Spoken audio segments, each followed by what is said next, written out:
really actually want you to do that so they can do it too. What's the Dunbar number?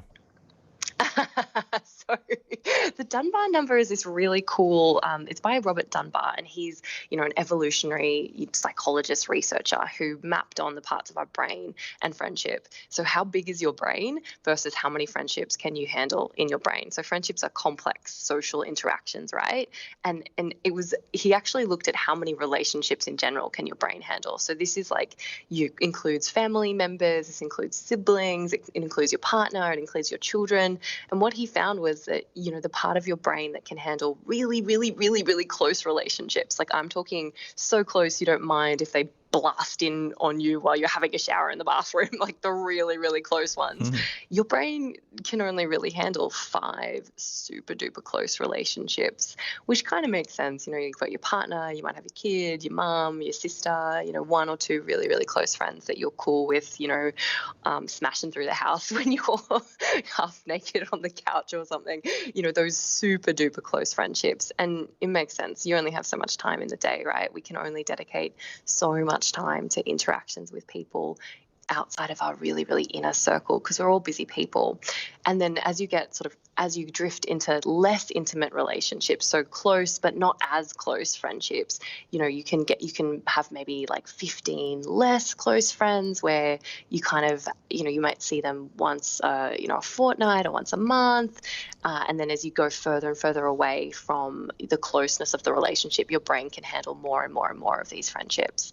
And what Dunbar sort of reports is that people can fluctuate in and out of these like circles of intimacy and circles of closeness. So when you're a parent, you might be really, really close to these other people who are also parents. But later in life, when you're going through, say, retirement, you might be closer to other people who are also going through that stage of life too. So it's totally normal to have, at some points in your life feel like you have very, very few friends, and then at other points in your life feeling like you have more friends, and people drifting in and out of these circles as you transition through different stages in your life.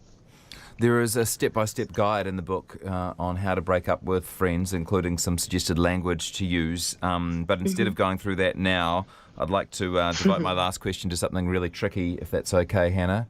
Something that's going to cover something that's going to call on all your neuropsychology training. Sure. So look, everyone's in the same boat. You write that everyone's in the same boat. We all crave new and better friendships. So why is loneliness an epidemic? Oh my gosh. Yeah, look, I can only postulate on what I think is the reason for it. But I'll just say this, Jessie, since I put this book out, and it only came out on the 7th of October, so it's really just new coming out. I've had so many people sending me direct messages on Instagram and coming forward and saying, oh my gosh, yes, I've experienced this as well. And it's not really something we haven't, the scientists, the researchers have known this for ages. In Australia, 50% of the population is saying that they feel lonely. And 25% are saying they have someone to talk to once or twice a month, which means 75% feel like they don't have someone to talk to at least once a month. And I think the sad thing is, we're all kind of experiencing this sensation where we're like, I wish I could be closer to people. I wish I had, closer friendships, but we don't talk about it so much.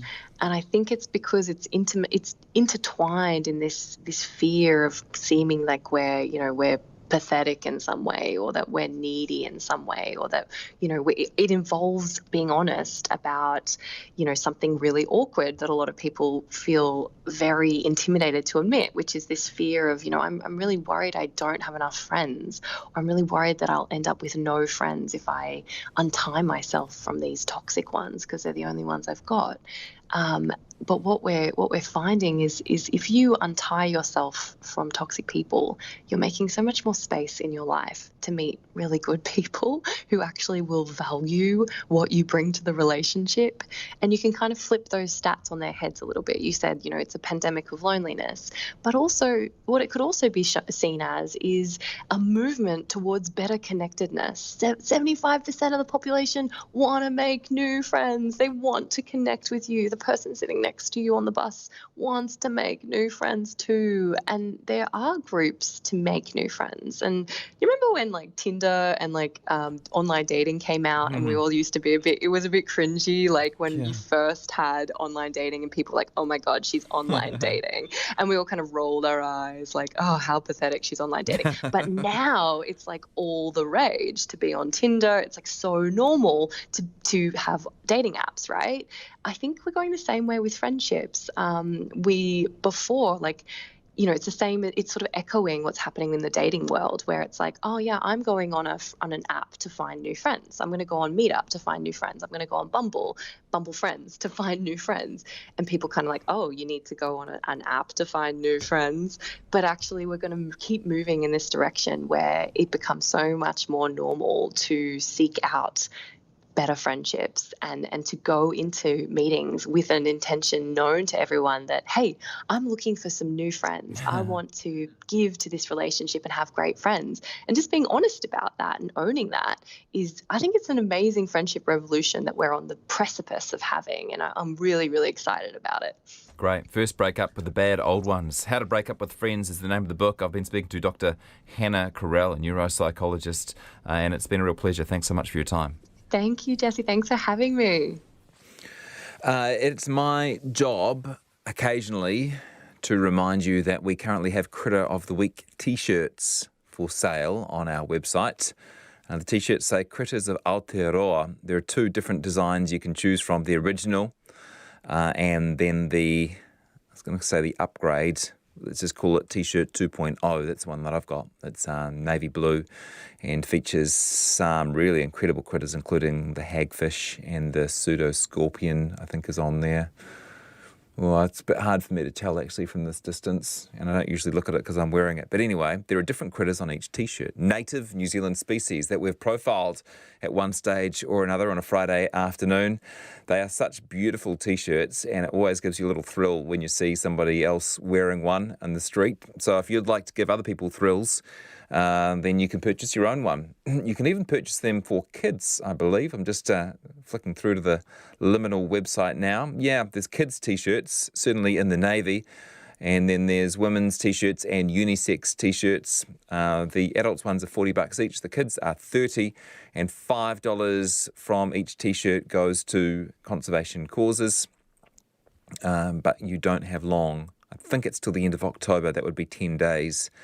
Buy them now while you remember, because you may not ever see them again. They're only available for a limited time, and we're cutting off sales so that we can get them sent out for Christmas. Grass is not your usual way to measure atmospheric gases, but unusual times call for unusual solutions. And when New Zealand went into level 4 lockdown earlier this year, atmospheric scientist Jocelyn Turnbull wanted to measure what would happen to carbon dioxide emissions in our towns and cities when everyone stopped driving. To find out more, Alison Ballance in Our Changing World Today heads to GNS Science in the Hutt Valley and meets up with Jocelyn on a large grassy lawn. We want to measure carbon dioxide in the atmosphere, which is the main greenhouse gas, and how it's changing. And of course, a lot of the increases that we see in the atmosphere are driven by the burning of fossil fuels, which is increasing carbon dioxide in the atmosphere. There's a bit of a challenge with that, of measuring that, because if we just measure carbon dioxide concentrations, there's not only those emissions from fossil fuel burning, but there's also this natural exchange, which is photosynthesis, where plants suck carbon dioxide out of the atmosphere to grow, and respiration, where we and other animals and also plants breathe carbon dioxide back out into the atmosphere. And there's a similar process in the ocean. So if you measure CO2 concentrations in the atmosphere, it can be hard to get at exactly how much is coming from fossil fuel burning. So the big thing that we do that's a little bit unique is we measure radiocarbon and carbon dioxide.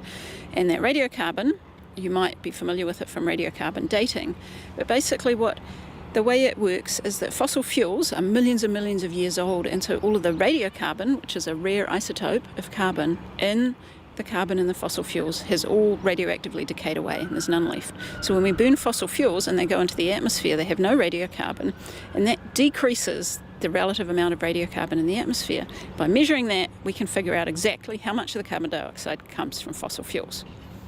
So it's about ratios. It's about ratios. But then the really cool trick is that those plants, when they do photosynthesis and they suck carbon dioxide out of the atmosphere and use it to grow, they faithfully record the amount of radiocarbon that was in the atmospheric carbon dioxide in their leaves and in their wood and so forth. And so we can actually go out and we can just pick some grass from somewhere like this. Ta-da! There's some grass. And we can take it back to our lab and we can measure the radiocarbon content in that grass and figure out how much of the carbon dioxide in the atmosphere at the place and time that this grass grew its grass leaves, how much of that came from fossil fuels. So if we do it right here at GNS, a big grassy area, and we're in Wellington and it's really windy, we won't see much of a fossil fuel signal because we're mostly seeing a clean air background. But if we go somewhere like the middle of Wellington City and we go right on the side of the road and take a sample of grass, we'll see lots and lots of fossil fuel carbon dioxide from all the cars driving past. So it's a way for us to quantify how much fossil fuel carbon dioxide is being emitted. That's so simple but very clever. Yeah. And I gather you've been getting kids in particular around the country to gather samples for you. We have. So when lockdown happened, and as we all know, it was very rushed. It was like suddenly there's 2 days before lockdown happens, and we have lots of complicated, expensive instruments that we can deploy and systems to collect samples of actual air and bring them back to the lab and measure them. But we just couldn't get them deployed right before lockdown happened. And so then we were like, what are we going to do? We're going to miss this really unique opportunity to measure a big change in carbon dioxide emissions and the kind of big change that we hope to achieve over the longer term with the Zero Carbon Act. But we're going to miss the opportunity to measure that and to try to understand how it's all working. So we thought about it a bit and we thought, why don't we collect grass samples? And we started off thinking, we'll ask some of our colleagues and friends to do it. And then we had the better idea to ask families and kids around the country to get involved. And it was really cool that some people in the media got on board and got it really widely advertised. So we got about 400 people collecting samples for us around the country. From a variety of places, I imagine. Yep, and we tried to ask people to collect, if they lived near a busy road, to collect near the busy road. Some of the people, of course, live in nice, clean air regions, and so those ones are really important as well because they give us what is the clean air like background to compare to. So you got all these grass samples from these 400 people. Yeah. What happens then? Well, they all arrived and we'd asked everyone to put them in the freezer so that the grass didn't go mouldy. And so we had a lot of grass in the freezer. We had over 1,000 samples because people were collecting weekly all through lockdown. So then we had a big job of we had to go through all the samples and document them all and then dry them all so that we could store them somewhere other than the freezer. And then we can get into the lab and actually see what we do. It's quite a complicated process to measure them. Let's go and you can show me. Yeah, okay. So this is the Rafter Radiocarbon Lab. This is the Rafter Radiocarbon Lab and it's named after Athol Rafter, who was the first person here in New Zealand who worked on radiocarbon measurements. And his specialty, like ours, was looking at radiocarbon in the atmosphere. And he made his first measurements of radiocarbon in carbon dioxide in the atmosphere in 1954. And those were the first measurements of radiocarbon in the atmosphere made anywhere in the world. And we continue that record till today. We measure every couple of weeks here in Wellington, and we have this very long record that shows all this amazing history of what's going on in the atmosphere. I didn't realise we were first in the world. We were. So this is the pretreatment lab. So this is where we do the chemical pretreatment. Right, so you're cooking but making sure you've got the purest ingredients.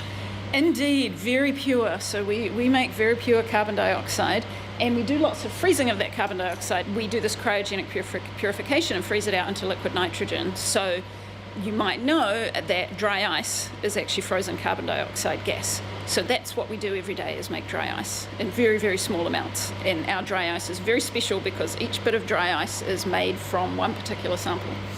And once you've got this very special dry ice, then what? Then what? Then we go to our next step, which is we turn it into graphite. And then we go down the hall to our accelerator mass spectrometer. Do you want to go down there? There's a lot of things happening to this blade of grass. There are indeed. So we want to check out the We do, AMS. yes please. Cool. So we're passing through the very noisy room.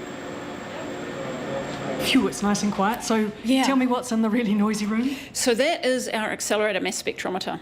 It sounds technical and it is. This is a $4 million machine and it is a particle accelerator attached to a mass spectrometer.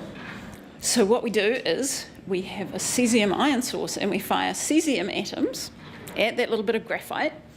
And what happens is that bounces off carbon ions, so that's charged particles. And in this case, they're negatively charged, so they've got some extra electrons. And then that whole ion source is at high voltage, and that accelerates those particles. Here we're in the particle accelerator part of it. And the really good bit about doing that is that nitrogen, which is most of the atmosphere, has a mass of 14, just the same as the mass of radiocarbon, which is 14. And radiocarbon is very rare, even in these samples. And so if we can't get rid of all the nitrogen in the sample, then we can't ever measure radiocarbon very well, so we have to get rid of the nitrogen. And the good bit about this is that nitrogen doesn't form a negative ion, so it just goes away, done. And then we have our carbon ions going through there, and we go into the accelerator and we go through some magnets that bend the stream of ions, charged atoms. And then they go into our particle accelerator where they get sped up some more. And in the middle of that accelerator, they go through what's called a stripper. And as they pass through the stripper gas, electrons are taken off of these ions, and we come out the other side with less electrons and positively charged ions. And that step helps us to break up molecules. You can get molecules, which are several atoms joined together, that can make it through the first part of the process, but they break up during that acceleration and stripping process, and then those go away as well. And then we're just left with, hopefully, a stream of 3 carbon isotopes, carbon-12, carbon-13 and carbon-14. Carbon-12 and carbon-13, of which there's lots, we can use something called a Faraday cup, which effectively measures a current that's generated by those ions. But carbon-14, because there's very, very little of it, it's very rare, there's not enough current generated to measure very well. So that keeps going to another detector, which is a special two-dimensional detector where we measure the momentum of the particles and the energy of the particles, and we actually count every single atom of radiocarbon that ends up there. But they're that rare, you can count them individually. You count them individually. So for a normal sample, we count around 300,000 of them, and then we say that's enough. But for the high precision work that we're doing, like with these grass samples, we usually go to about 650,000 radiocarbon atoms. Yeah. From that, we can calculate how much of the carbon dioxide in the air at the place where the grass grew came from fossil fuel burning. And so then what we do is we use what we call an atmospheric transport model. It's basically a weather model that describes how the air moves, to say how much must have been emitted from all the places we know it might be emitting to get to this concentration. And obviously on a windier day, you'll see a lower concentration for the same amount of emission. I think of it as the who farted problem. So you're in a room with a few people and you're like, somebody's let one rip. Your nose is sniffing that, but you don't know, is it the person next to you, just a little fluff, or is it the person on the other side of the room who really let one rip?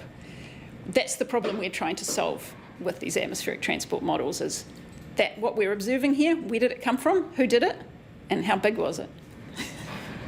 And so what we've done is we've measured samples, weekly samples, right through from level 4 back to level 1.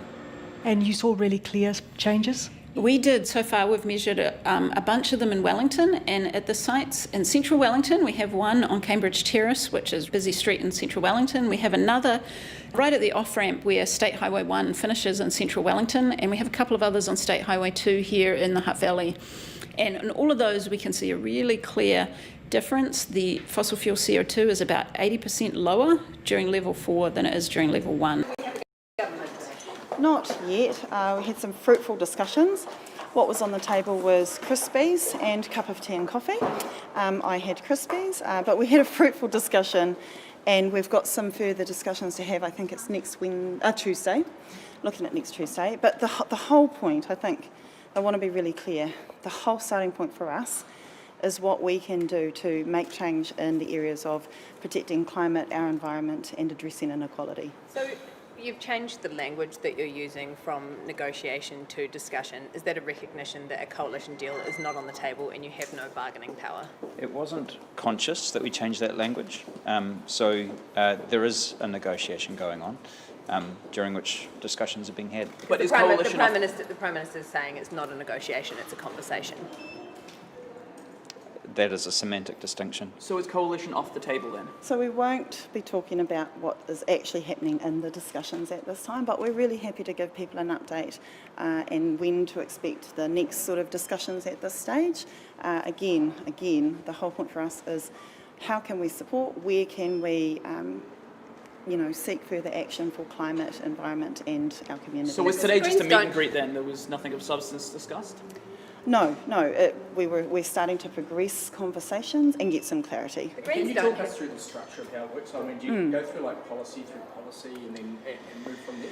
We will be. So at the moment, we're just talking about the nature of possible agreement. So there are a series of conversations to be had over the course of the next week, but we can't obviously comment on the content of those. Yeah. Are you looking for roles in government, or are you looking for policy wins? What is your priority? Well, Jenna, I've just said that we can't talk about the content of the discussions, the only thing that we can say is that we ran on a campaign, as Martima said, on climate action, on protecting nature and on ending inequality. We had a series of quite well thought through policy priorities in relation to those, and that's what's important to us. Given that your next meeting with Arjun is on Tuesday, what talks will you be having with your caucus over the next couple of days, next 4 or 5 days? Oh yes, so we are having ongoing discussions. It's actually a team of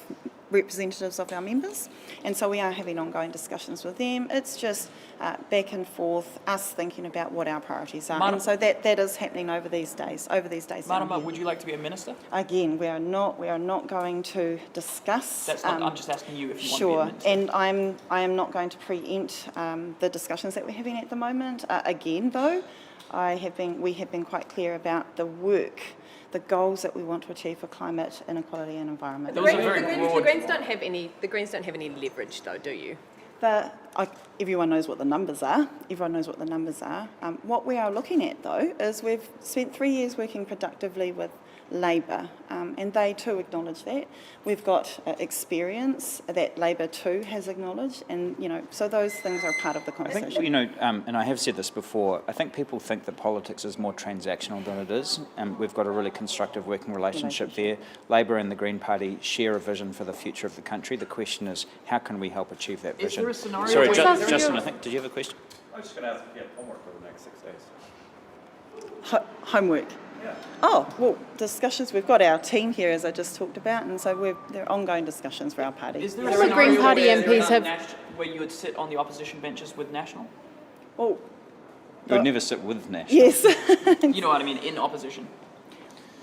Look, again, that's sort of presupposing the outcome of any negotiations, and we just can't do that. Can I just ask your response If on... you reach some sort of deal, would the Green Party, would you then have to take that back to your members to get it approved, or does it not work like that? Oh, everything goes back to the members. Sorry, Charlie. Can I just ask your response? Some former Green MPs have come out to say that the Greens would be stronger in opposition, and also ACT's David Seymour said you risk being hugged to death by Labor if you do form a government with them. What's your response to those sorts of comments? We're always cognizant of the risks, but those have always been true, right? Nothing has changed in 20 years. And so, sometimes we're in a position to be able to have conversations about forming a government, and sometimes we aren't. Now we are in a position to be having those conversations. Okay. We have to look in the pros and cons of all of the options on the table in front of us. Is Labor going to hug you to death? No, they're going to be kind. How are you feeling? Are you excited at this point? Oh, yeah, or? really positive. It was really fruitful. And I just want to be clear that our members, we've got them here down in Wellington, all face-to-face at the moment, and they are considering all of the things that we need to consider for upholding the kaupapa of the Green Party. Thank you all very much. What's a crispy? What is a crispy? Is it a coconut biscuit?